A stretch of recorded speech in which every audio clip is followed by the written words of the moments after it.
નમસ્કાર દર્શક મિત્રો, આજે આપણે એક એવા વિષય પર વાત કરવાના છીએ જેમાં જો કશું જ કયા વગર પરીક્ષા લેવામાં આવે તો 100 માંથી 95 લોકો નપાસ થાય. એટલું ઓછું જાણીએ છીએ આપણે દેશના ભાગ વિશે, દેશના રાજ્યો વિશે, અને એ સિવાય જાત જાતની માન્યતાઓ લઈને આપણે ચાલીએ છીએ. આ રાજ્યો વિશે વિસ્તારમાં ખૂબ નાના છે. દેશનો માત્ર 8% વિસ્તાર, 7 સિસ્ટર્સ તરીકે જાણીતા, વત્તા 8મું સિક્કિમ.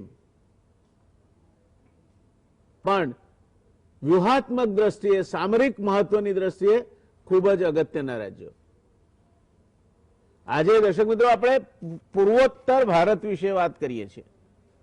પૂર્વોત્તર ભારત વિશે ઓછું જાણીએ છીએ એ વાત મેં કહી. પૂર્વોત્તર ભારતમાં એક સૂત્ર પ્રચલિત બન્યું હતું કેટલાક સમય પહેલા, Beijing is closer than Delhi. અર્થ થાય ચીનની રાજધાની પેકિંગ ઉર્ફે બેઇજિંગ દિલ્હી કરતા આપણી વધુ નજીક છે. અતિ ગંભીર ભાવ અને અતિ ગંભીર અર્થથી જેને લોડેડ કહી શકાય એવું આ વાક્ય છે.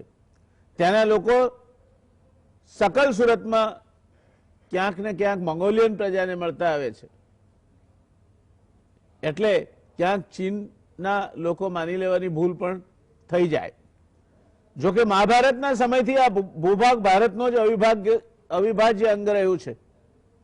તમે મહાભારત વાંચો તો ચિત્રાંગદા અને બબ્રુવાહન અર્જુનના વનવાસ દરમિયાન એ ત્યાં રહે છે ને એને પુત્ર થાય છે ચિત્રાંગદાથી. ચિત્રાંગદા સાથે લગ્ન કરે છે અને એ પુત્રનું નામ બબ્રુવાહન.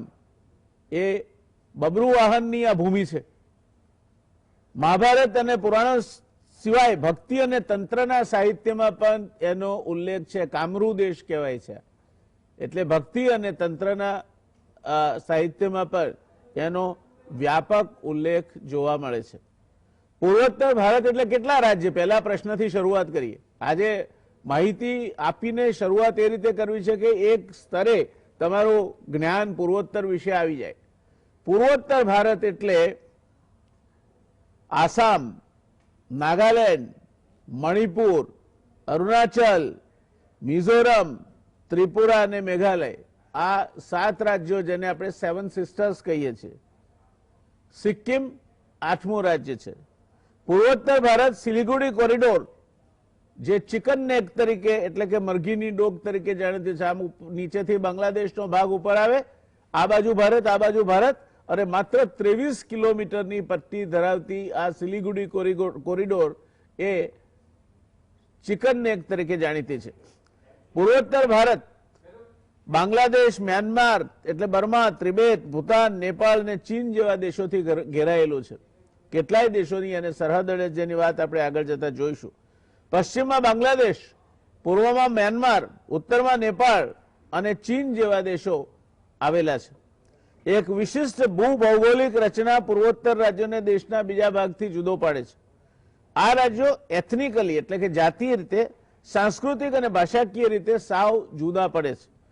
સાઇનો તિબેટિયન અને એસ્ટ્રો એશિયાટિક ભાષાઓ જેને બોલી કહી શકાય એવી 220 બોલી અહીંયા પ્રચલિત છે.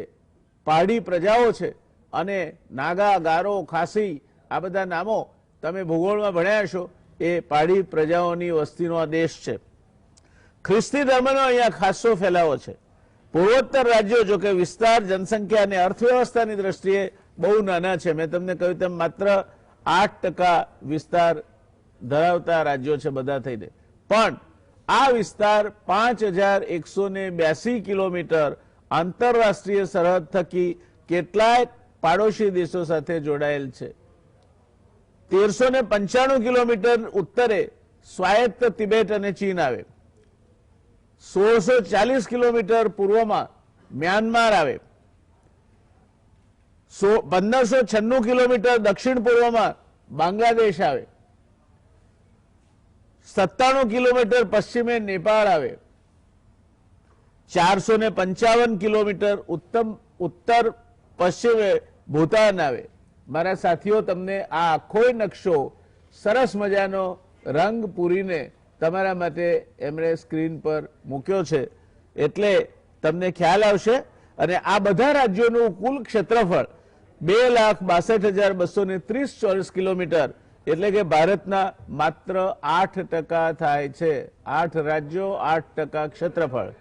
છેલ્લા 5 દાયકાથી આ વિસ્તાર અશાંત વિસ્તાર તરીકે ધકધકી રહ્યો છે, જેની મોટી મોટી વિગતો નીચે પ્રમાણે છે. 1997 થી 11,000 ગેરીલા આસામ, નાગાલેન્ડ, મણિપુર અને મેઘાલયના 63 ડેઝિગ્નેટેડ કેમ્પમાં સ્થાપિત છે. આસામમાં સીઝ ફાયર ચાલે છે.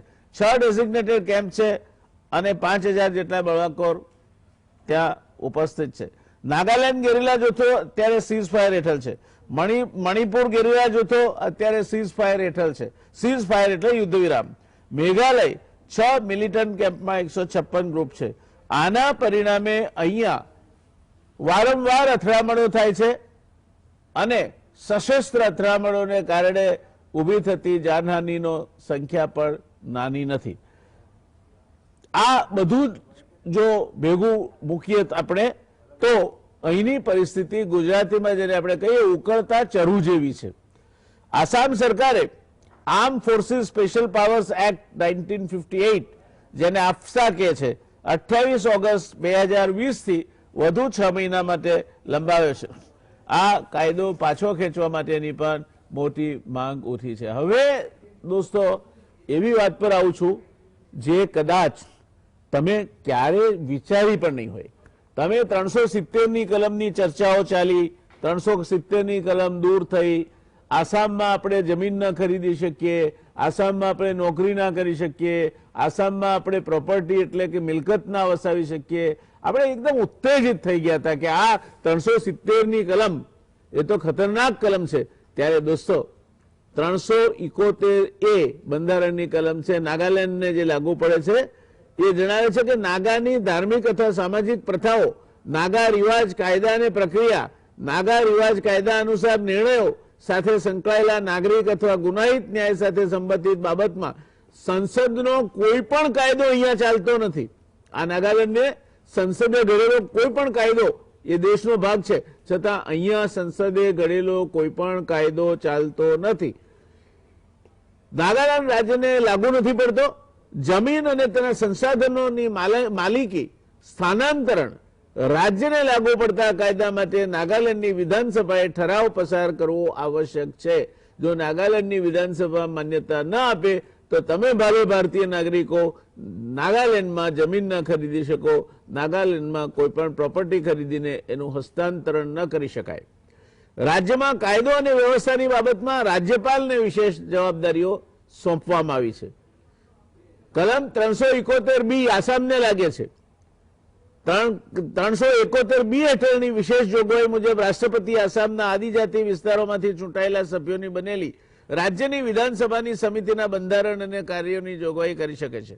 371C મણિપુરને લાગે છે. મણિપુરના કિસ્સામાં આર્ટિકલ 371C હેઠળની વિશેષ જોગવાઈ આસામ માટે 371B જેવી જ છે. અહીં પણ રાષ્ટ્રપતિ રાજ્યની વિધાનસભાની સમિતિના બંધારણ અને કાર્યોની જોગવાઈ કરી શકે છે, પરંતુ મણિપુરના પર્વતીય વિસ્તારોમાંથી ચૂંટાયેલા સભ્યોનો સમાવેશ કરે છે. રાજ્યપાલે પહાડી વિસ્તારોના વહીવટ અંગે પણ રાષ્ટ્રપતિને વાર્ષિક અહેવાલ રજૂ કરવો પડે છે. ત્યાર પછી સિક્કિમ 371F આર્ટિકલ 371F ની રચના 1975માં બંધારણમાં કરવામાં આવી હતી. તેમાં જણાવાયું છે કે વિધાનસભામાં ઓછામાં ઓછા 30 સભ્યોનો સમાવેશ થવો જોઈએ. સિક્કિમ રાજ્યમાં વસ્તીના જુદા જુદા વર્ગના અધિકારો અને હિતોની સુરક્ષા માટે વિધાનસભાની આ બેઠકો આ વિવિધ ભાગના લોકોને આપવામાં આવે છે.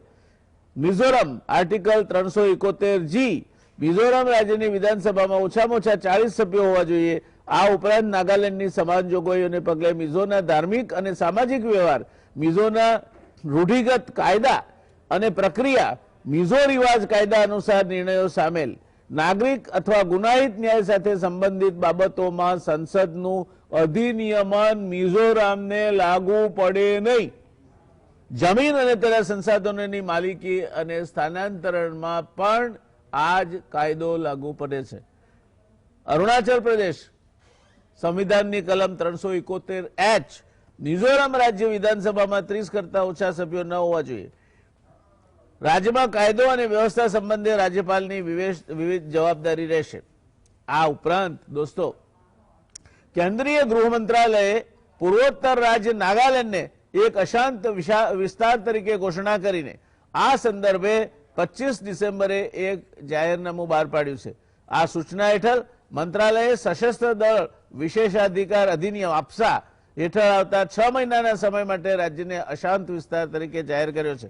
મંત્રાલયે કહ્યું છે કે રાજ્યની સરહદમાં આવતો વિસ્તાર હાલ અશાંત અને ખતરનાક સ્થિતિમાં છે. આને લીધે અહીં સ્થાનિક સરકારને મદદ કરવા સશસ્ત્ર દળોનો ઉપયોગ જરૂરી છે. એટલે અમદાવાદમાં પરિસ્થિતિ વકરી હોય, ગુજરાતમાં પરિસ્થિતિ વકરી હોય, સ્થાનિક સરકાર એને કાબૂમાં ન રાખી શકે અને લશ્કર બોલાવવું પડે, એ સ્થિતિની વાત થઈ. ગૃહ મંત્રાલય દ્વારા જાહેર કરાયેલ નોટિફિકેશનમાં લખ્યું છે કે કેન્દ્ર સરકારનો અભિપ્રાય છે કે સમગ્ર નાગાલેન્ડ રાજ્યની સરહદની અંદરનો વિસ્તાર એવી અશાંત અને ખતરનાક સ્થિતિમાં છે. ત્યાં સ્થાનિક વહીવટને મદદ કરવા સશસ્ત્ર દળોનો ઉપયોગ કરવો જરૂરી છે. જાહેરનામામાં વધુમાં કહેવામાં આવ્યું છે કે હવે સશસ્ત્ર દળો વિશેષ અધિકાર અધિનિયમ 1958ની કલમ 3 દ્વારા આપવામાં આવેલી સત્તાઓનો ઉપયોગ કરીને કેન્દ્ર સરકાર નાગાલેન્ડ રાજ્યને 30 ડિસેમ્બરથી 6 મહિના સુધીના સમયગાળા માટે અશાંત વિસ્તાર જાહેર કરે છે. 6 મહિના પહેલા પણ નાગાલેન્ડને અશાંત ક્ષેત્ર જાહેર કરાયું હતું. અશાંત ક્ષેત્રની ઘોષણાનો અર્થ શું છે દર્શક મિત્રો?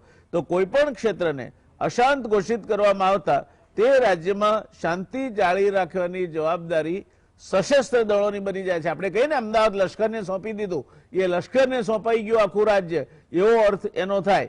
તેઓને આપસા અંતર્ગત અશાંત ક્ષેત્રોમાં વિશેષાધિકાર મળે છે. કલમ 371A નાગાલેન્ડ નાગા જનજાતિના લોકો માટે 1963માં બનાવવામાં આવેલું રાજ્ય છે. શરૂઆતથી જ હલચલમાં રહ્યું છે. તેની રચના સાથે તેને ભારતના બંધારણમાં વિશેષ દરજ્જા તરીકે કલમ 371A ની જોગવાઈ મળી છે. જેમ કાશ્મીરમાં 370 હતી, અહીંયા 371A ની જોગવાઈ મળી. આ કલમ નાગા આદિજાતિના લોકોની રક્ષા અને તેમના હિતોના રક્ષણ માટે બનાવવામાં આવી હતી. ભારતીય બંધારણ મુજબ દેશના કેટલાક રાજ્યોને મર્યાદિત સ્વાયત્તતા આપવામાં આવી છે. નાગાલેન્ડ તેમાંથી એક છે. એનો અર્થ એ થયો કે મર્યાદિત સ્વાયત્તતા જેમ કાશ્મીરમાં હતી તે રીતે આ રાજ્યોમાં પણ છે, જે ભાગ્યે જ આપણે કોઈ જાણીએ છીએ. આ રાજ્યની મૂળ નાગા આદિજાતિના હક્કો અને હિતોને સુરક્ષિત કરવા માટે તેમને બંધારણની સંવિધાનની કલમ 371A ના સ્વરૂપમાં સ્વાયત્તતા આપવામાં આવી છે. તેના કેટલાક મુખ્ય મુદ્દાઓ નીચે મુજબ છે. એ, ધાર્મિક અને સામાજિક પ્રવૃત્તિઓ. બી, નાગા સંપ્રદાયના કાયદા, ત્યાં એના સંપ્રદાયના જે કાયદા છે તે જ લાગુ પડે, સંસદનો કોઈ કાયદો એમને લાગુ ના પડે. ધાર્મિક અને સામાજિક પ્રવૃત્તિઓ માટે પણ એમના જ ત્યાંના કાયદા લાગુ પડે, સંસદે કરેલો કોઈ કાયદો લાગુ ના પડે. નાગા કાયદાના આધારે સિવિલ અને ફોજદારી કેસોમાં ન્યાય, કોર્ટોમાં કેસ ચાલે તે નાગા કાયદાના આધારે ચાલે અને એ સિવિલ અને ફોજદારી બંને કેસોમાં ન્યાય આપવા માટે ઉપયોગમાં લેવાય.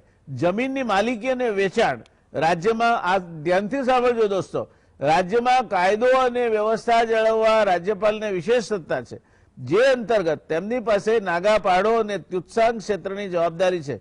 આ સત્તાઓ રાષ્ટ્રપતિના હુકમથી છીનવી શકાય છે. રાજ્યપાલની જવાબદારી છે ભારત સરકાર કોઈ ચોક્કસ કામ માટે આવતા નાણાંનો ઉપયોગ તે જ કામ માટે થવો જોઈએ, અન્ય કોઈ કામ માટે નહીં.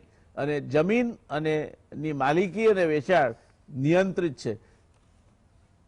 ત્યુસાંગ જિલ્લા માટે 35 સભ્યોની પ્રાદેશિક કાઉન્સિલની રચના કરવી અને આ કાઉન્સિલને લગતા તમામ નિર્ણયો કાયદાઓ બનાવવાની જવાબદારી રાજ્યપાલની રહે. તમારા દેશના કાયદા સંસદે બનાવેલા નહીં ચાલે. આ કાઉન્સિલને લગતા કાયદા છે એ અલગ રહે. એટલે એકંદરે આ કલમને કારણે ભારતનો ભાગ હોવા છતાં નાગાલેન્ડમાં સામાજિક અને કાયદો વ્યવસ્થા તેની પોતાની છે. ફરી વાંચું, એકંદરે 371A કલમને કારણે નાગાલેન્ડ ભારતનો ભાગ હોવા છતાં નાગાલેન્ડમાં સામાજિક અને કાયદો વ્યવસ્થા એની પોતાની છે. જ્યારે 1963માં નાગાલેન્ડ રાજ્યની રચના કરવામાં આવી હતી ત્યારે તેને એક અલગ અને સલામત રાજ્યનો દરજ્જો આપવામાં આવ્યો હતો. આ દરજ્જો ફક્ત કલમ 371A દ્વારા આપવામાં આવ્યો હતો. ભારતીય બંધારણના 13મા સુધારામાં કલમ 371A નો સમાવેશ કરવામાં આવ્યો હતો. આ સાથે નાગાલેન્ડ વિધાનસભાને 3 વર્ષનો સમયગાળો આપવામાં આવ્યો હતો, જેમાં તેણે શાંતિપૂર્ણ રીતે રાજ્ય બનાવવાની પ્રક્રિયા પૂર્ણ કરવાની. જો કાશ્મીર જેવું જ થયું, એને કહ્યું હતું કે 3 મહિનામાં 3 વર્ષમાં તમારે આ રાજ્યની આખી રચના અંગેની પ્રક્રિયા શાંતિપૂર્ણ રીતે પૂર્ણ કરવાની છે. પરંતુ ત્યારબાદ જ્યારે પણ 371A ને દૂર કરવાની વાત કરવામાં આવે ત્યારે નાગાલેન્ડમાં હંમેશા એનો વિરોધ ભડકી ઉઠે છે. ઇનર લાઇન પરમિટ શું છે? જેમ આપણને વિદેશ જવા માટે વિઝાની જરૂર હોય છે, તેવી જ રીતે ભારતના અન્ય રાજ્યોના નાગરિકોએ પણ ભારતના આ અસલામત રાજ્યોમાં જવા માટે પરવાનગી લેવાની જરૂર છે.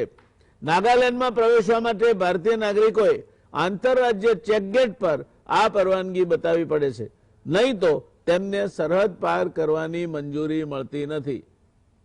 દોસ્તો, આ જ દેશના 8 રાજ્યોની વાત આપણે કરી રહ્યા છીએ, જ્યાં જમીન ખરીદવી હોય, મકાન ખરીદવી હોય, કોઈ મિલકતનું હસ્તાંતરણ કરવું હોય, વેપાર ધંધો કરવો હોય, દાખલ થવું હોય, આ બધા જ માટે તમે જ્યારે બીજા દેશમાં જતા હો તે પ્રકારના નિયમો તમને લાગુ પડે છે. અને આમ છતાંય આ ભાગ બધા જ રાજ્યો આપણા દેશનો ભાગ છે. એટલે અત્યાર સુધી તમારા મનમાં જો કંઈ ગેરસમજ હોય કે આ 370ની કલમ એકલા કાશ્મીરમાં જ વિશેષાધિકાર આપતી હતી, તો 371ની જે કલમ છે એ પૂર્વોત્તર રાજ્યો, જેને 7 સિસ્ટર્સ કહેવાય, 7 રાજ્યો અને સિક્કિમને પણ આ પ્રકારના વત્તા ઓછા અંશે અધિકારો આપે છે અને એ અધિકારો એ રાજ્યો ભોગવે છે. એટલે તમારે જો જવાનું થાય ત્યાં તો તમને પણ આ ઇનર લાઇન પરમિટની પ્રથા ખબર હોવી જોઈએ. આનો અનુભવ મેં કરેલો છે, સરકારમાં હોવા છતાં કરેલો છે. 1985માં કેન્દ્ર સરકારે મને આસામ અને પૂર્વોત્તર રાજ્યોના વિકાસ માટેની બ્લુપ્રિન્ટ તૈયાર કરવા માટેનું કામ સોંપ્યું હતું. આ કામગીરી કરતી વખતે મને ખબર પડી કે બીજા વિશ્વયુદ્ધ વખતથી, કારણ કે આપણે જાપાન સામે લડતા હતા, જાપાન આપણું દુશ્મન હતું, એટલે બીજા વિશ્વયુદ્ધ વખતથી જાપાનીઝ કોઈ પણ આ વિસ્તારમાં પ્રવેશી શકે નહીં એવી બ્રિટિશ સરકારે જે તે સમયની પ્રવેશબંધી ફરમાવી હતી, જે ભારત આઝાદ થયું તો પણ ચાલુ રહી. અને જાપાનીઝ ટેકનોલોજી માટે પણ તમારે જો જાપાનીઝને આ 7 સિસ્ટર્સમાં લઈ જવા હોય તો ગૃહ મંત્રાલયની પરમિશન હોય તો જ લઈ જઈ શકાય, નહીં તો ના લઈ જઈ શકાય. આ વિશેષાધિકાર, આ સવલતો અને આ સ્વાયત્તતા આ 7 સિસ્ટર્સ વત્તા સિક્કિમ રાજ્ય આજે પણ ભોગવે છે. આજે એને અશાંત વિસ્તાર તરીકે આવનાર 6 મહિના માટે નાગાલેન્ડને જાહેર કરવામાં આવ્યો છે. ત્યારે કઈ દિશામાં જઈ રહ્યા છીએ આપણે? એક બાજુ ચીન સાથે આપણે પનારો પાડવાનો છે અને બીજી બાજુ પેલું સૂત્ર Beijing is nearer to than Delhi, આ સૂત્ર ચિંતા કરાવે છે.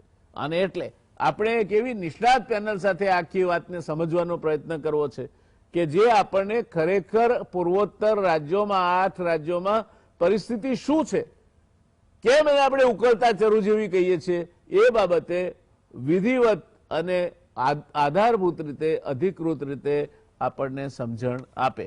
આ સમજણ આપવા માટે આજની આપણી વિદ્વાન પેનલમાં પ્રોફેસર અમિતભાઈ ધોળકિયા છે.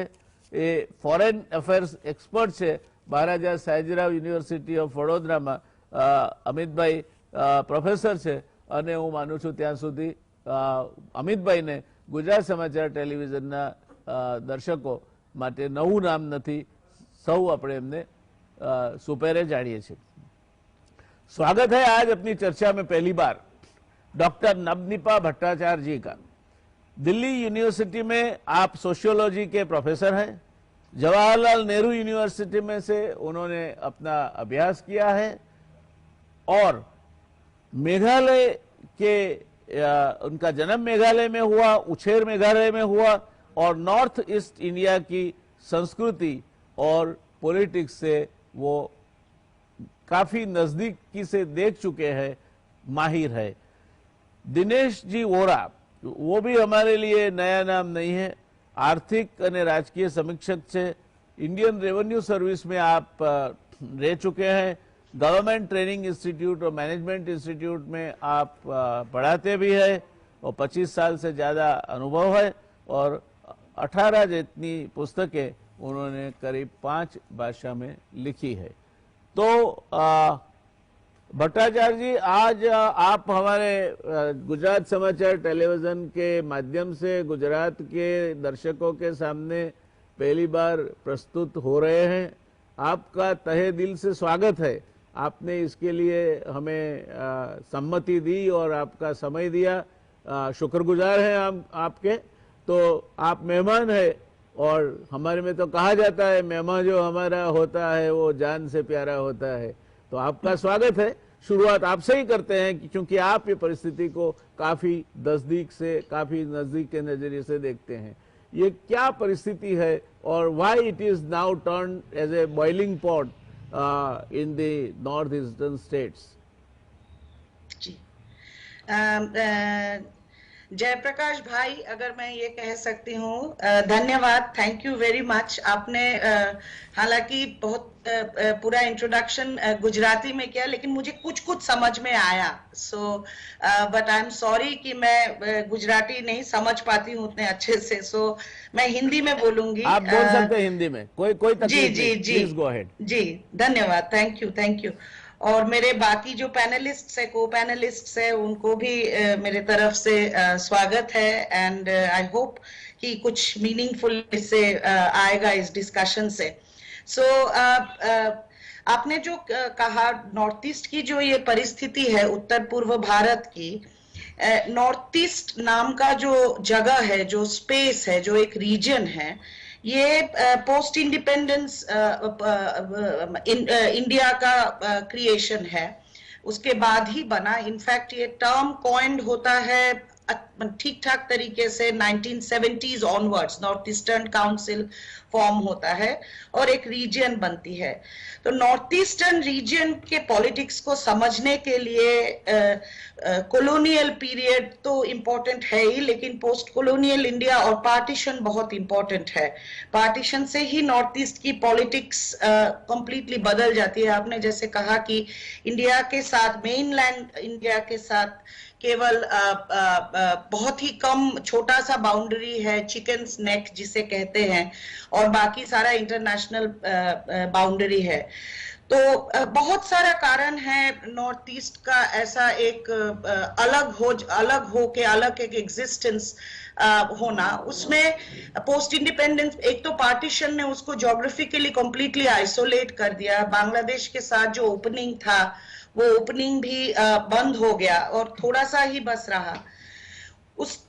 उसके अलावा और बहुत सारी चीजें हैं। फॉर इंस्टेंस, पहले हमें शायद इतना गौर से समझ नहीं आता था, लेकिन अब आता है कि बहुत सारी पॉलिसीज किया गया नॉर्थ ईस्टर्न रीजन के लिए, जो स्पिरिट में शायद बहुत ही पॉजिटिव था, लेकिन उसका आउटकम जो है, उसका जो रिजल्ट है, वो कहीं ना कहीं से नॉर्थ ईस्ट को इंटीग्रेशन के बदले सेपरेशन के तरफ ही लेके गया है। और जबकि नेहरूवियन सरकार का वेरियर एल्विन ने उनको एडवाइस किया था, जो कि नॉर्थ ईस्ट में जनजाति बहुत है, ट्राइबल डोमिनेंट रीजन है, लेकिन बाकी भी कम्युनिटीज है, जैसे बंगालीज है, मैं खुद हूँ, कम्युनिटीज है।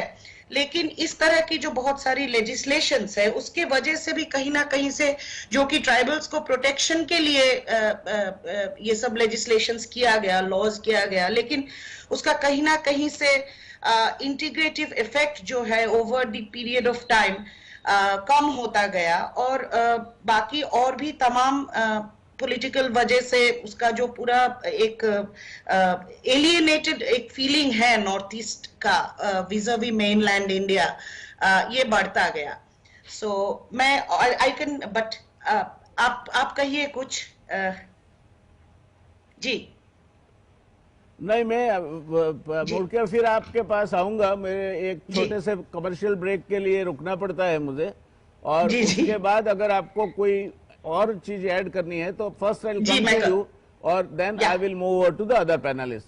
हम रुकते हैं ओके, अभी एक ओके छोटे सर, से कमर्शियल ब्रेक के एब्सोल्युटली। लिए। नमस्कार दर्शक मित्रों, બ્રેક બાદ આ રસપ્રદ ચર્ચામાં ફરી એકવાર આપ સૌનું સ્વાગત છે।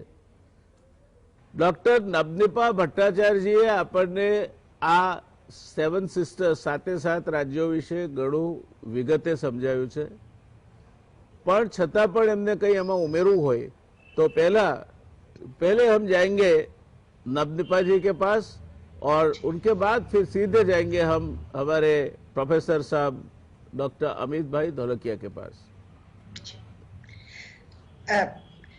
Thank you. मैं एक चीज जोड़ना चाहूंगी। पहले जो हमने कहा, एक तो पोस्ट इंडिपेंडेंस इंडियन पॉलिसीज के बारे में हमने कहा, जिसमें बहुत सारी चीजें हैं, जैसे आपने मेंशन किया 371A है, 6 शेड्यूल है और ये सब है, जिससे समहाउ नहीं हो पाया ये इंटीग्रेशनिस्ट जो कि एक्चुअली इंटेंशन था। लेकिन अब मैं आना चाहूंगी और मैं दर्शकों को भी ये बात बोलना चाहती हूँ कि ये मैसेज गुजरात तक पहुंचे और भी देश के और हिस्सों में पहुंचे कि 2 स्टेट का जो सिचुएशन है अभी नॉर्थ ईस्ट में 7 स्टेट है, उसमें असम में और मेघालय में और पूरी नॉर्थ ईस्ट में हमने CAA सिटीजनशिप अमेंडमेंट एक्ट के खिलाफ पहले NRC हुआ असम के लिए, जिसमें माइग्रेशन, इलीगल माइग्रेशन वाला इशू था, और उसके बाद CAA लेके बहुत सारी प्रोटेस्ट्स हुई है। उस कॉन्टेक्स्ट में मैं मेघालय की तरफ अटेंशन ड्रॉ करना चाहूंगी, क्योंकि मैं मेघालय को मैं जानती हूं अच्छे से और उसका वहां का सिचुएशन अभी बहुत ही खराब है। और ये कोई नई बात नहीं है। ये समझने के लिए हमें नॉर्थ ईस्ट में जितने मूवमेंट्स हुए हैं, जो कि बहुत इंटरेस्टिंगली स्टूडेंट्स ने लीड किया है, सो कॉल्ड स्टूडेंट्स ने लीड किया है, जो एक्चुअली असम मूवमेंट से शुरू होती है। असम मूवमेंट के बारे में हमें वायलेंट मूवमेंट था, it was an ethnic movement identity के लिए, और फिर ये स्प्रेड होता गया। मेघालय का सिचुएशन ये ऐसा है कि ये सारे ट्राइबल स्टेट्स, हिल स्टेट्स जिसे कहते हैं, असम से कार्व आउट किया गया था, लेकिन यहाँ पे अभी एंटी आउटसाइडर मूवमेंट चल रहा है, जो कि 1979 से चल रहा है मेघालय में। एंड ये सारा इसके टारगेट, ये एंटी आउटसाइडर और एंटी फॉरेनर मूवमेंट, इसके टारगेट बेसिकली बंगालीज है, नेपालीज है, मारवाड़ीज है, जो भी नॉन ट्राइबल है, जो कि खासी, गारो और जयंतिया, ये 3 मेजर ट्राइब है मेघालय में। और सिचुएशन 1979 से चल ही रहा है। 2 इंक्वायरी कमीशन गवर्नमेंट ने अपॉइंट किया था, एक BN शर्मा कमीशन और एक जस्टिस मनीषाना कमीशन, लेकिन कोई कभी कोई कन्विक्शन नहीं हुआ। अरेस्ट हुआ, मिसक्रिएंट्स बोल के छोड़ दिया गया, और मास एक्सोडस हुआ है of the Bengalis and other communities from that state. And what is interesting is that इस स्टेट के जो लोग हैं, जो नॉन ट्राइबल पॉपुलेशन है, वहां वो सालों से वहां बसे हुए हैं, और सबको एक इलीगल बांग्लादेशी की बोगी में, कैटेगरी में डाल के सबको वहां से निकाला गया, और परसिस्टेंट परसिक्यूशन है ओवर द लास्ट 25-30 इयर्स, और इसकी वॉइस कहीं नहीं पहुंचती है। ये साइलेंट एक्सोडस हुआ है नॉन ट्राइबल्स का। ये सारे स्टेट्स में, और अब ILP की डिमांड हो रही है, इनर लाइन परमिट की, जहां से ये आप बाहर से कहीं नहीं, आप बाहर हिंदुस्तान के और कोई इंसान वहां जा नहीं सकता है, जमीन नहीं खरीद सकता है, कुछ भी नहीं, यू कांट गो। इनफैक्ट मैंने सुना है कि अभी 500 रुपए आपको पैसे भी 500 रुपए देने पड़ते हैं टू एंटर मेघालय। मुझे नहीं लगता कोई भी स्टेट में, हिंदुस्तान में, दिल्ली हो चाहे गुजरात हो, मुझे एंट्री करने के लिए 500 रुपए देना पड़ेगा।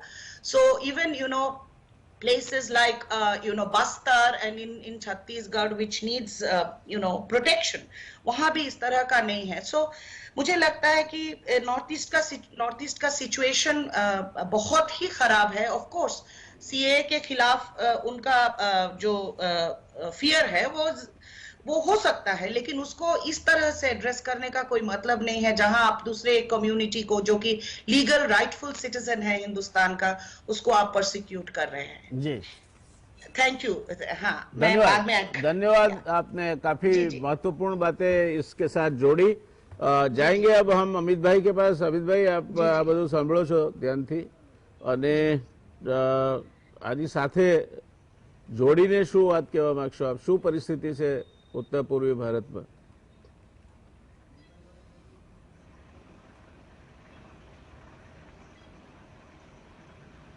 પહોંચી રહ્યા છે. ઉત્તર પૂર્વના રાજ્યો શા માટે ભારતીય રાષ્ટ્રની જે મુખ્ય ધારા છે એની સાથે જોડાઈ નથી શક્યા ને શા માટે અલગતાવાદ ત્યાં પ્રવર્તે છે એ આજની ચર્ચાનો મને લાગે છે કે મુખ્ય મુદ્દો છે આપણો. આમાં જે સૌથી મહત્વની વાત છે તે એ છે કે આપણે ભારતની મુખ્ય ધારાને કઈ રીતે વ્યાખ્યાયિત કરીએ. પહેલા તો આ જે ડાયકોટોમી આપણે ઊભી કરી છે કે એક મુખ્ય ધારાનું ભારત છે જે ડોમિનન્ટ ભારત છે, અને એ જ ભારત છે કે જેના અનુસાર ભારતના વિવિધ સમુદાયો અને પ્રદેશોએ એડજસ્ટ થવા. આ જે એક ભાવનાની સાથે આપણે જે વૈવિધ્યતા ધરાવતા પ્રદેશોમાં જઈએ છીએ અને એવું માનીએ છીએ કે તમે તો ભારતથી અલગ છો, તમે અમારા જેવા નથી, તમે દેખાવમાં અમારા જેવા નથી, તમારી ભાષાઓ અમારી જેવી નથી, તમારા વ્યવહારો પણ અમારા જેવા નથી, તમારો ઇતિહાસ પણ અમારા જેવો નથી, એટલે તમે અમારાથી અલગ છો, તમે કંઈક અપવાદરૂપ છો, તમે કંઈક વિચિત્ર એવો પ્રદેશ છો, તમારે તો મુખ્ય ધારાની સાથે ભળવાનું. એટલે મને લાગે છે કે જે પહેલી ભૂલ આપણે કરી છે ઉત્તર પૂર્વના રાજ્યોમાં એ આ ભૂલ કરી છે કે આપણે ઉત્તર ભારત અને પશ્ચિમ ભારતનો જે કન્સેપ્ટ છે એ કન્સેપ્ટને આપણે એક સમગ્ર ભારતની વ્યાખ્યા સ્વરૂપે સ્વીકારી દીધો, અને જે પ્રજાઓ અને જે પ્રદેશો આપણી આ પશ્ચિમ અને ઉત્તર ભારતની વ્યાખ્યાની સાથે બંધ નથી બેસતા એમને એક અલગ અપવાદરૂપ અને ક્યાંક વિચિત્ર એવા પ્રદેશો તરીકે ગણી અને આપણે એવી નીતિઓ બનાવી કે તમારે હવે આમના જેવા થવાનું છે તો જ રાષ્ટ્રનું ઇન્ટિગ્રેશન થશે. એટલે પહેલા તો મને લાગે છે કે મેઇન સ્ટ્રીમ ઇન્ડિયા અને નોન મેઇન સ્ટ્રીમ ઇન્ડિયા આવું જે આપણે ડિસ્ટિંક્શન કરીએ છીએ એનો કોઈ બંધારણીય એવો આધાર નથી. આ એક માત્ર વિચારધારાકીય એવું ડિસ્ટિંક્શન છે અને કાયદાકીય રીતે આને કોઈ વ્યાખ્યા બંધારણમાં કરવામાં નથી આવી. એટલે જેટલું આપણે નોર્થ ઇસ્ટ ઇન્ડિયાને મેઇન સ્ટ્રીમમાં લાવવાની કોશિશ કરીશું, જેટલી આપણે એવી કોશિશ કરીશું કે એમના વ્યવહારો અને વર્તન અને તમામ વસ્તુઓ મેઇન સ્ટ્રીમ ઇન્ડિયા જેવા થાય, એટલો જ ત્યાં અલગતાવાદ માટેનો ઝુકાવ વધતો જશે. એટલે આ એક પહેલો મુદ્દો છે કે જે હું આપની સમક્ષ રજૂ કરવા માંગીશ. બીજો મુદ્દો એ છે કે ઉત્તર પૂર્વ ભારત એ એક ભૌગોલિક સંજ્ઞા છે, જે ડોક્ટર ભટ્ટાચાર્ય કહ્યું એ પ્રમાણે. આ તમામ 7+1 સિક્કિમ આ રાજ્યોની વચ્ચે કોઈ જ રીતે સમાનતા, બલકે એક રાજ્યની અંદર પણ અનેકવિધ કોન્ટ્રાડિક્શન આ જ રાજ્યોમાં આપણને જોવામાં આવે છે, જે મેઘાલયમાં કે આસામમાં કે ત્રિપુરામાં. તો નોર્થ ઇસ્ટ ઇન્ડિયા એ કોઈ એક કેટેગરી નથી અને એને એક જ રીતે આપણે ડીલ નહીં કરી શકીએ. નોર્થ ઇસ્ટ ઇન્ડિયાની સાથે ડીલ કરવું એટલે માત્ર એક રાજ્ય નહીં, પરંતુ એના જિલ્લા સ્તરે પણ આપણે એક અલગ રીતે સ્ટ્રેટેજીસ અપનાવવી પડશે. જેમ પ્રોફેસર ભટ્ટાચાર્ય કહ્યું એ પ્રમાણે બંગાળીઓ વિરુદ્ધ, ભારતના જ બંગાળી નાગરિકો વિરુદ્ધ, બાંગ્લાદેશીઓ વિરુદ્ધ નહીં, ભારતના બંગાળી નાગરિકો વિરુદ્ધ મેઘાલયમાં અત્યારે પણ બહુ મોટી એક ચળવળ ચાલી રહી છે. અને ગારો અને ખાસી ટ્રાઇબ્સ દ્વારા નોર્થ ઇસ્ટ હિલ યુનિવર્સિટી ખાતે પણ સૂત્રો પુકારવામાં આવી રહ્યા છે કે બંગાળીઓ બહાર જાઓ. ત્રિપુરાના જે ટ્રાઇબલ્સ છે એ પણ ત્રિપુરામાં ઈસ્ટ બાંગ્લાદેશથી જે હિન્દુઓ આવીને વસ્યા એમનાથી નાખુશ છે, અને એમને એવું લાગી રહ્યું છે કે ત્રિપુરાની જે આ ભૂમિ છે, જે ટ્રાઇબલ્સની ભૂમિ છે, એમાં બંગાળીઓ આવીને વસી ગયા છે. એટલે ક્યાંક આપણે કઈ દિશામાં જઈ રહ્યા છીએ એ પણ આપણે વિચારવાની બહુ આવશ્યકતા હું જોઈ રહ્યો છું. નોર્થ ઇસ્ટ ઇન્ડિયાનો પ્રશ્ન પૈસાનો પણ નથી. વારંવાર આપણને ક્યાંક એવું કહેવામાં આવે છે કે નોર્થ ઇસ્ટ ઇન્ડિયાને પૂરતા રિસોર્સિસ નથી આપવામાં આવતા, અથવા તો ત્યાં વિકાસ નથી થયો. વિકાસ નથી થયો એ હકીકત છે, પરંતુ એ નાણાંની અછતને કારણે વિકાસ નથી થયો એવું માનવું ખૂબ ભૂલ ભરેલું છે. Per capita allocation of central government revenue and fund to north east India જો આપણે જોઈએ તો બીજા તમામ રાજ્યો કરતા નોર્થ ઇસ્ટ ઇન્ડિયામાં પર કેપિટા જેટલું એલોકેશન સેન્ટ્રલ ગવર્મેન્ટ ફંડનું થાય છે એ અનેક ગણું વધારે છે. દરેક બજેટમાં 50 થી 70,000 કરોડ રૂપિયા જેટલું એલોકેશન માત્ર નોર્થ ઇસ્ટ ઇન્ડિયાના વિકાસ માટે થાય. પ્રશ્ન હવે એ પૂછવાનો છે કે વિકાસ કેમ નથી? આટલું બધું એલોકેશન થવા છતાં પણ આપણી વ્યવસ્થાઓ, આપણા આયોજનના જે કોઈ પણ માળખાઓ છે તે, આપણી નોકરશાહી, શા માટે આ વિકાસ ત્યાં જમીન પર નથી લાવી?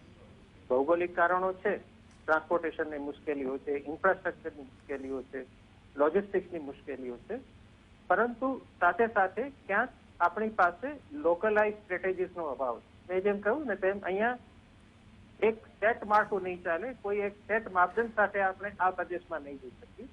તો એક લોકલાઇઝ પર્સપેક્ટિવ અને લોકલાઇઝ સ્ટ્રેટેજી સાથે જો આપણે વિકાસનું કાર્ય કરીશું તો પણ મને લાગે છે કે અલગતાવાદ જે અત્યારે ભાવનાત્મક રીતે ઉભો થઈ રહ્યો છે અથવા તો નાગાલેન્ડ જેવા રાજ્યોમાં જે હિંસા સ્વરૂપે પણ બહાર આવી રહ્યો છે એને નાથવામાં આપણને ઘણી મદદ મળી શકશે. આના ઉપરાંત વિદેશી જે તાકાતો છે એનો પણ આપણે ધ્યાન રાખવું ખૂબ જરૂરી છે. ચીન, બાંગ્લાદેશ, મ્યાનમાર આ ત્રણેય રાજ્યો ઊંડી રીતે ઉત્તર પૂર્વના રાજ્યનો જે સમાજ છે એની સાથે પણ સંકળાયેલા છે અને ત્યાં જે અલગતાવાદ ફેલાઈ રહ્યો છે એને ઉત્તેજન આપવામાં પરોક્ષ રીતે પણ એ લોકો સંકળાયેલા છે. કારણ કે આ જે બધા આર્મ્સ આવે છે તે મુખ્યત્વે ચીની બનાવટના આર્મ્સ આ ટેરરિસ્ટ ગ્રુપ્સ પાસેથી પ્રાપ્ત થતા હોય છે. બાંગ્લાદેશ ભારતનું મિત્ર રાષ્ટ્ર હોવા છતાં પણ આસામમાં જે કોઈ પણ અલગતાવાદી ગતિવિધિ થઈ રહી છે એમાં બાંગ્લાદેશનો બહુ મોટો ફાળો છે અને એ વાત આપણે નોંધવી જોઈએ. જ્યારે પણ ભારત બાંગ્લાદેશ સાથે દ્વિપક્ષી વાટાઘાટો કરે છે ત્યારે આ વાત આપણે બહાર લાવવી જરૂરી છે. આસામમાં બહુ મોટો વર્ગ મુસ્લિમ ધર્મનું પાલન કરે છે અને આપણે જેમ જાણીએ છીએ તેમ અત્યારે બાંગ્લાદેશ વિશ્વમાં એક ઇસ્લામિક ફંડામેન્ટાલિસ્ટ એક્ટિવિટીઝના એક સેન્ટર તરીકે ઉભરી રહ્યું છે અને આ બાંગ્લાદેશના આ ફંડામેન્ટાલિસ્ટ ગ્રુપ્સની એવી જરૂર ઈચ્છા છે કે ભારતના ઉત્તર પૂર્વ રાજ્યોમાં પણ ખાસ તો આસામમાં આ મુસ્લિમ ફંડામેન્ટાલિઝમનો ફેલાવો થાય. એના માટે અલગ અલગ પ્રકારની પ્રવૃત્તિઓ બાંગ્લાદેશ દ્વારા પણ ત્યાં કરવામાં આવે છે. નાગાલેન્ડનો આખો જ પ્રશ્ન છે તે મ્યાનમારની સાથે જોડાયેલો છે. આપણે સૌ જાણીએ છીએ તેમ નેશનલ સોશિયાલિસ્ટ કાઉન્સિલ ઓફ નાગાલેન્ડના તમામ ઓપરેટિવ મ્યાનમારમાં રહી અને ભારતની વિરુદ્ધ કામ કરી રહ્યા છે. એટલે ઉત્તર પૂર્વ રાજ્યોના સુવ્યવસ્થિત સંચાલનને માટે મને લાગે છે કે વિદેશ નીતિનો પણ એક બહુ મોટો રોલ છે અને મ્યાનમાર, બાંગ્લાદેશ અને ચાઇના આ ત્રણેયની સાથે જો આપણે એક વ્યવસ્થિત વિદેશ નીતિનું માળખું ઉત્તર પૂર્વના રાજ્યોના સંદર્ભમાં જો ઊભું કરી શકીશું તો આગળ જતા આ રાજ્યોના સંચાલનને માટે આપણને સારી એવી એક મદદ મળી શકશે. એટલે આર્થિક જે અભિગમ છે એમાં ક્યાંક સુધારો કરવાની આવશ્યકતા છે.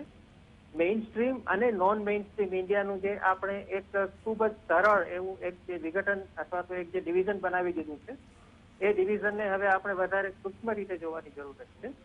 અને ત્રીજી વાત, આપણા જે એડમિનિસ્ટ્રેટિવ માળખાઓ છે તે ત્યાંની જાતીય વ્યવસ્થાઓને ધ્યાનમાં રાખીને આપણે એમાં કોઈક લોકલાઇઝ એવા એપ્રોચીસની જરૂર છે જેથી કરીને આટલા જે પુષ્કળ નાણાંની ફાળવણી કરવામાં આવે છે, ભારતીય ટેક્સપેયરના નાણાંની જે ફાળવણી કરવામાં આવે છે એ ફાળવણીનું યોગ્ય એવું ફળ આપણને પ્રાપ્ત થાય.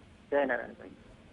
જી અમિતભાઈ, બહુ સ્પષ્ટ રીતે આપે વાત કહી કે ત્યાં વિવિધ પ્રકારના જેને એરે ઓફ વેક્ટર્સ કહેવાય એ પરિબળો અત્યારે કાર્યરત છે. ક્યાંક બાંગ્લાદેશના ફંડામેન્ટલિઝમ, ઇસ્લામિક રિલેટેડ પરિબળો છે, ક્યાંક મ્યાનમારમાં જે કનેક્શન છે તે છે અને ઇન્સર્જન્સીને પોષવા માટે હથિયારોથી માંડીને બીજી સહાય એ બહુ હસી ખુશીથી ચીન આપે તે પણ બહુ સ્પષ્ટ વાત છે. મૂળ વાત દર્શક મિત્રો એ છે કે ત્યાંના સ્થાનિક સ્તરે આ જે આ બધા જે ઓપરેટિવ ફોર્સિસ અથવા તો જુદા જુદા તેને ડોમેઇન કહેવાય એ ડોમેઇનમાં રહીને આપણી વાત કરી શકે ને એ રીતે એ આખા ડોમેઇનને પ્રભાવિત કરી શકે તે પ્રકારની વ્યવસ્થા અત્યારે પ્રવર્તતી નથી. આપણે ધારીએ છીએ તેના કરતાં આ વ્યવસ્થા ઘણી જુદી છે. આ એક રાજ્યનો અથવા તો એક વિસ્તારની વાત નથી, પણ એનાથી પણ નીચેના સ્તરે જઈને એ વ્યવસ્થાઓનો ભાગ બનીને એમને સમજાવવાની વાત છે. બજેટનો પ્રશ્ન નથી. માથાદીઠ બજેટ અત્યારે પણ સારું અપાય છે ને કદાચ જો શાંતિ રહેતી હોય તો એનાથી વધારે સારું પણ બજેટ આપી શકાય, વિકાસના કામો પણ કરાવી શકાય. પણ પ્રશ્નો જુદા છે. પ્રશ્નોને માત્ર બજેટ સાથે કે આપસા સાથે જોડીને જો આપણે સમજવાનો પ્રયત્ન કરીશું તો આપણે મોટી ભૂલ કરીશું. સાથે સાથે ત્યાંની સ્થાનિક પરિબળોને સમજ્યા વગર જો આપણે ચીનના ચશ્મા કે બાંગ્લાદેશના ચશ્મા કે મ્યાનમારના ચશ્માથી એને જોવાનો પ્રયત્ન કરીશું તો પણ આપણે મોટી ભૂલ કરીશું એવું પ્રોફેસર અમિતભાઈ કહે છે. आप दिनेश भाई आपके पास आते हैं, आप भी ये मुद्दों के काफी अच्छे आपने अच्छा अभ्यास किया है और माहिर है आप ये सब बातों पे, तो आपकी क्या राय? आपने दोनों प्रबुद्ध वक्ताओं को सुना, पैनलिस्ट को सुना, आप क्या कहना चाहते हैं इसमें? क्या ऐड करना चाहते हैं? क्या और कहीं आपकी कोई अगर कोई दर्शी बिंदु अलग है तो क्या अलग है? सबसे पहले दर्शक मित्रों नमस्कार. और प्रोफेसर ढोलकिया और प्रोफेसर भट्टाचार्य जी ने काफी बातें कह दी हैं. एक्चुअली यहाँ पर मैं एक चीज जोड़ना चाहूंगा यहाँ पे कि नॉर्थ ईस्ट में जो अलगाववाद की प्रवृत्तियां हैं वो काफी रही हैं और आजादी के समय से ही काफी हद तक इन चीजों का बोलबाला रहा है. कहीं ना कहीं से नेग्लेक्टेड रही हैं कई दशकों से. पिछले कुछ दशकों में एक टैक्समैन होने के नाते मैंने एक चीज नोट की थी कि भारत सरकार ने कुछ स्कीम्स वहां पर लागू की थी जो इंडस्ट्री को वहां पर ले जा सकती थी, जिसके द्वारा लोगों को रोजगार मिल सकते थे, वहां तरक्की हो सकती थी. उसके लिए उनको वहां पर टैक्स हॉलिडेज मिला करते थे. लेकिन कुछ सालों से जब से जीएसटी रेजीम आया तो वहां पर ये चीजें डाइल्यूट हुई. अब मैं यहाँ सामाजिक इश्यूज तो बहुत हैं इसमें, चाहे बोडो उल्फा का इशू हो, चाहे बांग्लादेश के इन्फिल्ट्रेटर्स का है, असम मिजोरम का बॉर्डर हो, नागालैंड का इशू हो, या आपके 371 के इश्यूज हैं, वो काफी हद तक डिस्कस किए जा चुके हैं. लेकिन कहीं ना कहीं ये एक आर्थिक इशू आता था. मेरे पास एक प्रोजेक्ट आया था कुछ साल पहले, मैं आपको उसके द्वारा बताना चाहूंगा कि हमारी गति कितनी धीमी है, जिसकी वजह से वहां पर लोगों में निराशा बढ़ती है. बांग्लादेश के वाया होके एक ट्रांजिट की बात कर रही थी कि हिंदुस्तान का सामान हिंदुस्तान में ही जाए एक फॉरेन कंट्री के वाया होके. अब ये एक पहेली थी कि पहली बार आप देख सकते हैं कि भारत के एक हिस्से से सामान भारत के दूसरे हिस्से में जा रहा है, वाया फॉरेन कंट्री जा रहा है. तो उसके लिए वाया सी रूट का एक प्रोसेस डेवलप करना था और उसको शायद मैंने 6-7 साल पहले एक उसका प्रोटोटाइप बनाकर दिया था. लेकिन अब वो अमल में आ रहा है, अब वो स्टार्टिंग हो रही है. उसी में बात एक रोड रूट की थी जहां पे ट्रांजिट मिलना था सामान लाने जाने के लिए, वो अभी तक लागू नहीं हुआ है, वो शायद पता नहीं कब होगा. हमारी रफ्तार बहुत धीमी है. दूसरी बात जो सामाजिक इशू आता है कि हम अपने नॉर्थ ईस्ट के भाई बहनों को किस नजर से देखते हैं. कितने केसेस हुए हैं बैंगलोर, दिल्ली, मुंबई, पूना, जहां पे हमारे नॉर्थ ईस्ट के भाई बहनों को उनकी फेस स्ट्रक्चर की वजह से उनके ऊपर तंज किया जाता है, उनके ऊपर टॉन्ट्स किए जाते हैं, उनकी वेशभूषा या खाने को लेके या उनकी शक्ल को लेके. ये देख के मुझे एक भारतवासी होने के नाते शर्म आती कि हम लोग उनको तिरस्कृत क्यों कर रहे हैं. वो तिरस्कार के भागी नहीं है, वो प्रेम के भागी हैं. ये चीजें हमें कब समझ आएंगी कि हम मेनलैंड की जो प्रवृत्ति है और एक नॉर्थ ईस्ट की प्रवृत्ति थोड़ी अलग होती है, तो हमें समझना पड़ेगा. ये अमित भाई ने भी इस बात पे कहा था कि जो मेनलैंड की जो प्रवृत्ति होती है. दूसरी बात, उन्हें इस बात का एहसास दिलाया जाता है कि उनकी शायद अपना कोई अस्तित्व नहीं है, हर चीज के लिए दिल्ली आना पड़ता है, हर चीज दिल्ली के लिए देखना पड़ता है. और वहां पर ठीक है समस्याएं हैं, छोटी छोटी समस्याएं हैं जो वहां पर जाके सॉल्व की जा सकती हैं. कई बार दिल्ली से ऑफिसर्स जाएंगे, वो ऐसे ऑफिसर जाएंगे जिनको नॉर्थ ईस्ट का अंदर का ज्ञान नहीं होता है, वहां की एक अंदरूनी जमीनी हकीकत का नहीं पता होता है.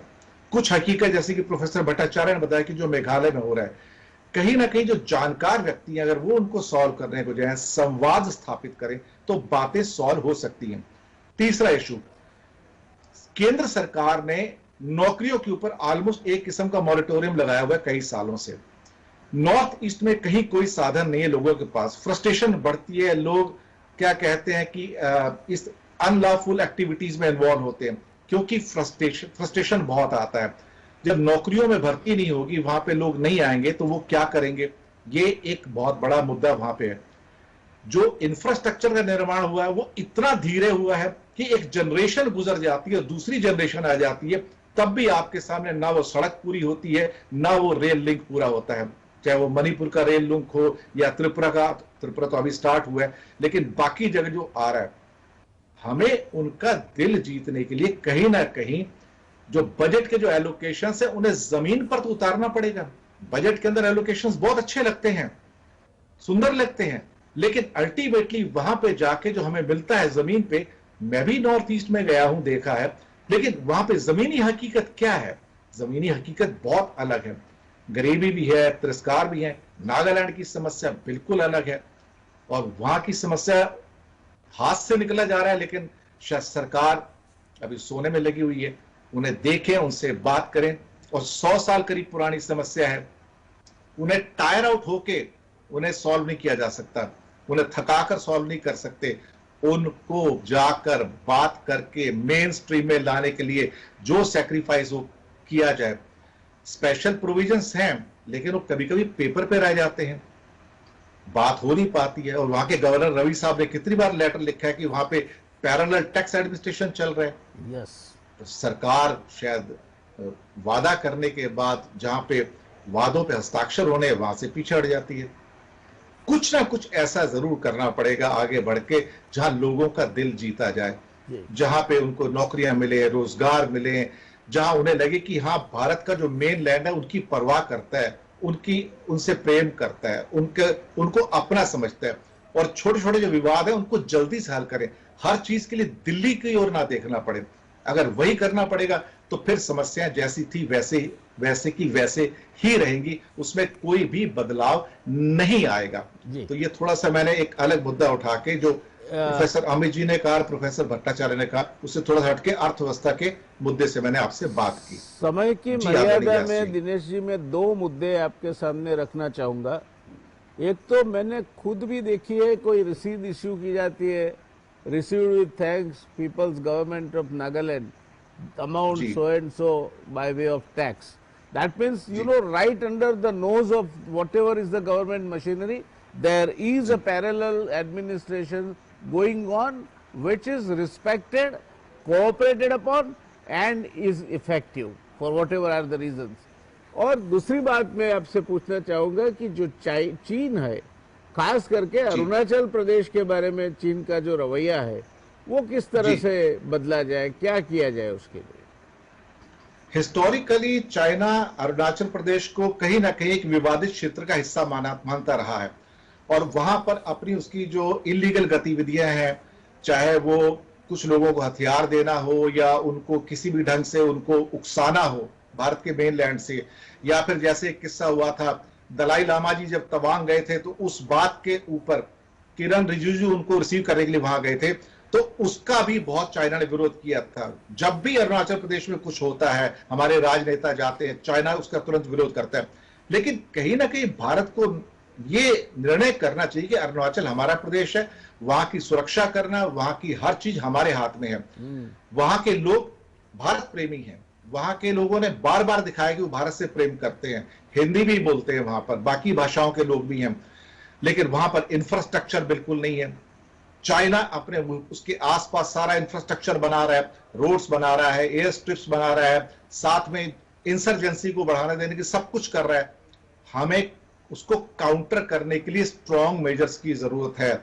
हमें वहां पर एक रोड नेटवर्क, रेल नेटवर्क को बहुत तेज गति से लाने की जरूरत है। अदरवाइज वो इतने इनएक्सेसिबल प्लेसेस हैं, वहां पे कभी कुछ हो जाए तो पहुंचना भी मुश्किल हो जाता है, हालात इस कदर खराब है। चाइना को काउंटर करना आसान नहीं है, उसका मार्केटिंग बहुत स्ट्रांग है, और जो करता है सब डिसेप्टिव तरीके से करता है, वो बहुत गुप्त है। शायद कभी कभी लगता है कि वो सन त्सू का जो आर्ट ऑफ वॉर है उसको बिल्कुल सही रूप से वो लागू करता है, और हम शायद कई बार आर्ट ऑफ वॉर पढ़ाने के बावजूद भी उसको समझ नहीं पाते हैं कि काउंटर कैसे करना है। लेकिन चाइना को चाइना की तलवार से ही काटा जा सकता जी। है। उसको अगर वो डिसेप्टिव है तो डिसेप्टिव होके ही काटा जा सकता जी। है। ये मेरा मानना है, जो मेरा अपना अनुभव रहा है इंटेलिजेंस एजेंसीज में भी काम करने का। जी समय की मर्यादा देखते हुए आप तीनों से एक सेंटेंस जो वहां प्रचलित हुआ था, that Beijing is nearer to Delhi, ये किस सेंटिमेंट का प्रतिघोष करता है और क्या करना चाहिए? ये खास करके चाइना की जो बढ़ती हुई इन्फ्लुएंस है उसमें से बाहर निकलने के लिए क्या करना चाहिए? कृपया 1 मिनट में, मैं जानता हूं ये पूरा विषय है पूरा एक डिबेट का, 1 मिनट में नहीं संक्षिप्त हो सकता, फिर भी एक लोभ नहीं छोड़ सकता मैं कि कहीं ना कहीं आपसे कोई हिंट मिल जाए, इसीलिए 1 मिनट में कृपया बताएं अगर आपकी कोई राय है इसके ऊपर। तो भट्टाचार्य जी आपसे शुरू करेंगे। मेरा बस यही कहना है कि नंबर 1, जितने भी लेजिस्लेशंस बने हैं नॉर्थ ईस्ट के कॉन्टेक्स्ट में, क्योंकि वो स्ट्रेटेजिकली भी बहुत इंपॉर्टेंट रीजन है, उसको ये प्रेजेंट सरकार को रिविजिट करना चाहिए बहुत सीरियसली। ये डोमेस्टिक फ्रंट पे है, खास करके 6 शेड्यूल है। और दूसरी बात रही चाइना की, चाइना के साथ आपको तो एंगेज नहीं पड़ेगा क्योंकि हमारा नेबर है, we share a long border, particular Arunachal Pradesh. Bilateral ties और लूकिस पॉलिसी के जरिए, डायलॉग के जरिए जो हो सकता है, to try and avoid a war, another war, because हमें पता है 1962 में क्या हुआ था। So of course, so that's how it has to be resolved. ठीक है दिनेश जी, आप। जी, मेरे हिसाब से दो चीजें, सामरिक शक्ति का बढ़ाना और दूसरा साथ में आपके जो इंटेलिजेंस नेटवर्क है उसको बहुत ज्यादा वहां पे मजबूत करने की जरूरत है ताकि चाइना को काउंटर किया जा सके। और नंबर 3 लास्ट पॉइंट, भारत को काउंटर करना अगर चाइना को है तो तिब्बत पॉलिसी के ऊपर एम्फेटिकली बाहर आना पड़ेगा और भारत को एक ना एक स्टेटमेंट देना पड़ेगा। जी, वही काउंटर करेगा। अमित जी आप क्या कहना चाहेंगे? બંને નિષ્ણાતોની સાથે સંમતિ કરતા હું એક વાત અહીંયા જોડવા માંગી. ભૂતાનને ભારતના મિત્ર તરીકે સાચવવું ભારતની સુરક્ષા માટે અતિ આવશ્યક છે અને ઉત્તર પૂર્વ રાજ્યોની સુરક્ષા માટે પણ અતિ આવશ્યક છે. ડોકલામમાં ચીન દ્વારા જે કરવામાં આવ્યું એ ક્યાંક ને ક્યાંક ઉત્તર પૂર્વ ભારતને ભારતથી અલગ કરવાની એક પ્રક્રિયાનો એ વ્યૂહરચનાનો ભાગ હતો. સિક્કિમ અને ત્યારબાદ સિલિગુડી કોરિડોર અને ચિકન નેક સુધી જો ચીન પહોંચી જાય તો આપણે સમજી શકીએ છીએ કે ઉત્તર પૂર્વ ભારતના રાજ્યોની હાલત શું થાય. અને આ એક ખૂબ જ એવો શોર્ટ જીઓગ્રાફિક એરિયા છે કે ત્યાં કોઈ મોટી લડાઈનો જો સિચ્યુએશન ઊભી થાય તો ભારતને માટે બહુ ખતરો ઊભો થઈ જાય. એટલે ભારતને માટે ભૂતાનમાં પોતાનું જે કંઈ પણ મહત્વ છે તે જાળવી રાખવું ખૂબ જરૂરી છે. અને અરુણાચલની જે વાત કરી આપણે દિનેશભાઈ, એની સાથે પણ સંપૂર્ણપણે સંમતિ દર્શાવું. जी, एक छोटी सी बात वापस आपसे क्रम को रिवर्स करते हुए, क्या आप मानते हैं कि पूर्व उत्तर भारत में परिस्थिति हाथ के बाहर जा रही है या जा चुकी है? आप मुझसे पूछे हैं? हाँ जी। हाँ, नहीं, परिस्थिति बिल्कुल जा रही है, बिल्कुल। हमारे पास समय नहीं है, फिर कभी डिस्कस तो इसी पे डिस्कशन हो सकता है। मैं एक बात और बोलना चाहती हूँ, Nepal is also a very important player. So Nepal को भी we have to figure in, अगर हमें नॉर्थ ईस्ट और चाइना के साथ विज़ चाइना जो भी करना है, you know, in terms of national security. और नॉर्थ ईस्ट का हालत बहुत ही खराब है, बहुत ही खराब है। इंटरनली लोग, जिन लोग वर्क करते हैं उनको पता है। So I request the government, state as well as central government, to please immediately, I hope कि लेट ना हो जाए, बहुत लेट ना हो जाए। दिनेश जी आप संक्षिप्त में बताएं प्लीज, क्या परिस्थिति हमारे हाथ से बाहर, पानी सर के ऊपर चढ़ गया है क्या? जो यहां तक पहुंच गया है, थोड़ा और जाएगा तो मुसीबत हो जाएगी।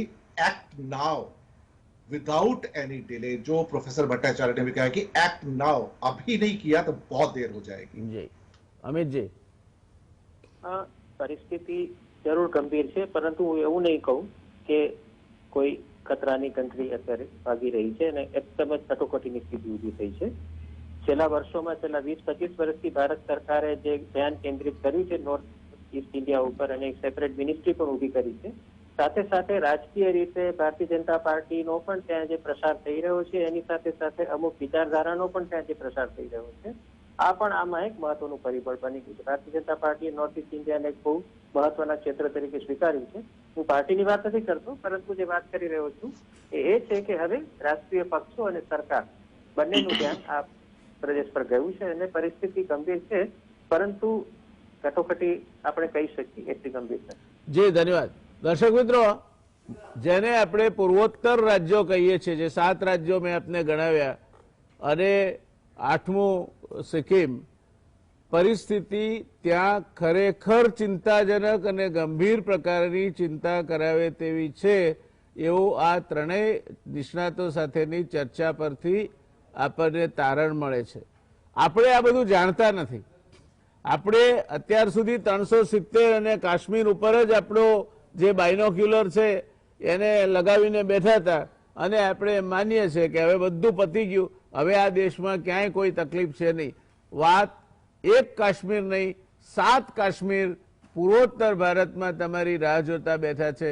તે વાત બિલકુલ ગંભીરતાપૂર્વક તમારા સમજમાં આવવી જોઈએ. એ વસ્તુને તમારી સામે મૂકવા માટે આજની ચર્ચા ગોઠવી હતી. સદનસીબે ત્રણેય નિષ્ણાતોએ પોતપોતાના વિષયમાં ખૂબ સરસ રીતે આપને એ સમજણ આપી છે. વળી પાછા સમયાનુસાર તમારી સામે ઉપસ્થિત થતા રહીશું. ત્યાં સુધી આવતીકાલે જેનાથી આપણે હવે પાછા થરથરવા માંડીએ છીએ તે બર્ડ ફ્લૂ વિશે વાત કરીશું અને એની ચર્ચા કરીશું. आप तीनों का तहे दिल से बहुत बहुत शुक्रिया, प्रोफेसर नवनीता जी, दिनेश जी और अमित जी, आपने इस चर्चा में उपस्थित होकर इसको एक नया डायमेंशन प्रदान किया, समझ प्रदान की, और सबके लिए तहे दिल से गुजरात समाचार टेलीविजन की ओर से, मेरी व्यक्तिगत हैसियत से और गुजरात समाचार टेलीविजन के दर्शकों की ओर से मैं आपका शुक्रगुजार हूँ. धन्यवाद. शुभ रात्रि.